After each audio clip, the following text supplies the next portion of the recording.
Hello guys, ನಿನ್ನೆ rain gun ತಗೊಬಂದಿದೆ ಒಂಬ್ರಗಳ್ಳಿ ಅಂಪಾಪುರದಿಂದ. ಪೂಜಾ hardware. Full ಫಾಸ್ಟಾಗಿ ಹೊಡಿತಾ ಇದೆ, ಅಂದರೆ ಪ್ರೆಷರ್ ತಡಿತಾ ಇಲ್ಲ, ಪೈಪ್ಗಳು ಕಿತ್ತೋಯ್ತಾವೆ. ಒಂದು ಗನ್ ಹಾಕಿದ್ರೆ ಯೂಸ್ ಆಗ್ತಾಯಿಲ್ಲ. ಮೋಸ್ಟ್ಲಿ ನಮ್ಮ ನೀರಿಗೆ ಈ ಥರದ ಎರಡು ರೈಡ್ ಗನ್ ಬೇಕಾಗುತ್ತೆ. ಅದಕ್ಕೆ ನೋಡೋಣ ಅಂತ ಚೆಕ್ ಮಾಡ್ತಾಯಿದ್ದೀನಿ. ನೋಡಿ, ಪೈಪ್ಗಳೆಲ್ಲ ಈ ಥರ ಆಯ್ತಾವೆ. ನೋಡಿ, ಇಲ್ಲಿ ಕಿತ್ತೋಗ್ಬಿಟ್ಟಿತ್ತು, ಮತ್ತೆ ಜಂಟಿಸಿ ಮಾಡಿದ್ದೀನಿ. ನೋಡೋಣ ಅರ್ಧ ಗಂಟೆ.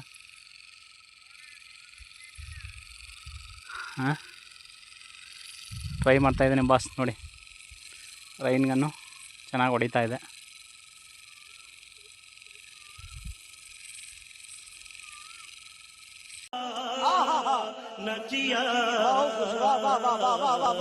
ಇನ್ನೇ ತಂದಿರೋದು ಒಂದು ರೈನ್ ಗನ್ ಹಾಕಿದೆ, ಪ್ರೆಷರ್ ತಡೀತಾ ಇಲ್ಲ, ಪೈಪ್ಗಳೆಲ್ಲ ಕಿತ್ತೋಗ್ಬಿಡ್ತಾವೆ.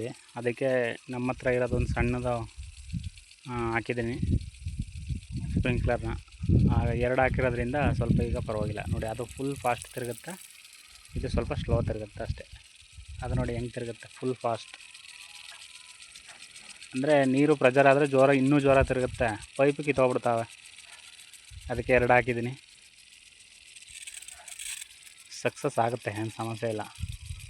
ರೈನ್ ಗನ್ನು ಒಂದು ಹಾಕಿದ್ರೆ ನಡೀತದೆ, ಏನು ಸಮಸ್ಯೆ ಇಲ್ಲ. ಇದು ಆಫ್ ಗನ್. ನಾನು ನಿಮ್ಮ ರವಿ. ನೋಡಿ, ಚೆನ್ಮಲ್ಲಿಗೆಗೆ ಗೊಬ್ಬರ ಹಾಕ್ತಾಯಿದ್ದೀನಿ 20-20. ಮೊದಲು ಒಂದು ಸರಿ ಈರೆ ಹಾಕಿದ್ದು, ಈಗ 20-20 ಹಾಕ್ಬಿಟ್ಟು ಕಳೆ ಬಂದುಬಿಟ್ಟಿದೆ, ಅದಕ್ಕೆ ಕುಂಟ ಹೊಡಿಸ್ಬೇಕು. ಅದಕ್ಕೆ ಗೊಬ್ಬರ ಹಾಕಿ ಅಂತಂದರು, ಹಾಕ್ತಾಯಿದ್ದೀನಿ. ನೋಡಿ, ಎಲ್ಲ ವರಮಹಾಲಕ್ಷ್ಮಿ ಹಬ್ಬ ಮಾಡ್ತಾಯಿದ್ರೆ ನಾವು ಹೊಲದಲ್ಲಿ ಕೆಲಸ ಮಾಡ್ತಾಯಿದ್ದೀವಿ.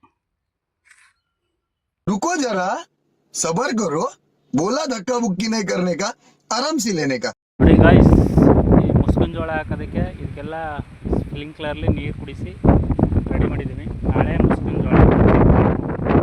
ಹಾಗೆ ಬೋರ್ ಹೊಡೆದಿತ್ತಲ್ಲ, ಬೋರಿನ ಕುಳಿ ಹತ್ರ ಎಲ್ಲ ಡಸ್ಟ್ ಇತ್ತು, ಎಲ್ಲ ಎತ್ತಿ ಊಟ ಮಾಡಿದ್ದೀನಿ. ಈ ವಿಡಿಯೋ ಮುಖಾಂತರ ತೋರಿಸ್ತೀನಿ. ಇದಕ್ಕೆಲ್ಲ ನೀರು ಹೊಡೆದಿದ್ದೀನಿ, ಇದೆಲ್ಲ ಮಣ್ಣು ಎತ್ತಿ ಮಾಡಿದ್ದೀನಿ. ಒಂದು ಸೈಡು ಎಲ್ಲ ಊಟ ಮಾಡಿದ್ದೀನಿ, ನೋಡಿ ಫ್ರೆಂಡ್ಸ್. ಹಾಗೆ ಇಲ್ಲಿ ಜೋಳ ಇತ್ತು, ಎಲ್ಲ ಕಟಾವಾಗಿದೆ. ಮತ್ತು ಇದಕ್ಕೆ ಆರಾಮ ಮಾಡಿಸಿ ಇದಕ್ಕೂ ಮುಸ್ಕಿನ ಜೋಳ ಹಾಕಬೇಕು ಅಂದ್ಕೊಂಡಿದ್ದೀನಿ. ನೋಡೋಣ. ಹಾಗೆ ನೋಡಿ, ಇದು ಇವತ್ತು ಬೆಳಗ್ಗೆ ಗೊಬ್ಬರ ಹಾಕಿ ಡ್ರಿಪ್ ಪೈಪಲ್ಲೇ ಹಿಂದಕ್ಕೆ ಎಳೆದು ಆರಂಭ ಮಾಡಿಸಿ, ಮತ್ತೆ ಆರಂಭ ಆದಮೇಲೆ ಡ್ರಿಪ್ ಪೈಪಲ್ಲೇ ಎಳೆದು ರೆಡಿ ಮಾಡಿದ್ದೀನಿ. ನಾನು ಇದನ್ನು ಮಾಡೋವ್ರಿಗೆ ನಮ್ಮ ಫ್ರೆಂಡು ನಾಗೇಶ್ ಬಂದಿದ್ದ, 11-12 ಗಂಟೆ ಇದ್ದ. ಇದೆಲ್ಲ ಮಾಡಿಕೊಟ್ಟು ಹೋದ.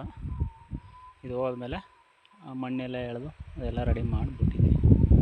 ಇದನ್ನು ಶಿಸ್ತು ಮಾಡಿದ್ದೀನಿ. ಮೊದಲು ಜಮೀನು ಇರಲಿ, ಬೋರ್ಗಿರ್ ಏನೂ ಇರಲಿಲ್ಲ, ಖಾಲಿ ಜಮೀನು ಆಗೋದಕ್ಕೆ ಬಸ್ ಸ್ಟ್ಯಾಂಡಲ್ಲಿ ಕೂತ್ಕೊಂಡು ಕಾಲ ಕಳೀತಿದ್ದೆವು. ಈಗ ಬಸ್ ಸ್ಟ್ಯಾಂಡಲ್ಲಿ ಕೂತ್ಕೊಳ್ಳೋಕೆ ಮನಸ್ಸು ಬರೋಲ್ಲ ಗಾಯ್ಸ್.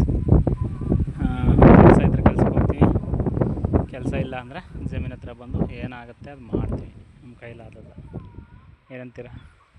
ಸರಿ ಅಂತೀರಾ, ತಪ್ಪು ಅಂತೀರಾ? ಕಾಮೆಂಟ್ ಹಾಕಿ, ಲೈಕ್ ಮಾಡಿ, ಒಂದು ಶೇರ್ ಮಾಡಿ ಗಾಯ್ಸ್. ಏನು ನೀವು ಶೇರು ಮಾಡಲ್ಲ, ಒಂದು ಕಾಮೆಂಟ್ ಹಾಕಲ್ಲ, ಏನು ಹಿಂಗಾದ್ರೆ ಹೆಂಗೆ ಗಾಯ್ಸ್ಗಳೇ ನೀವು?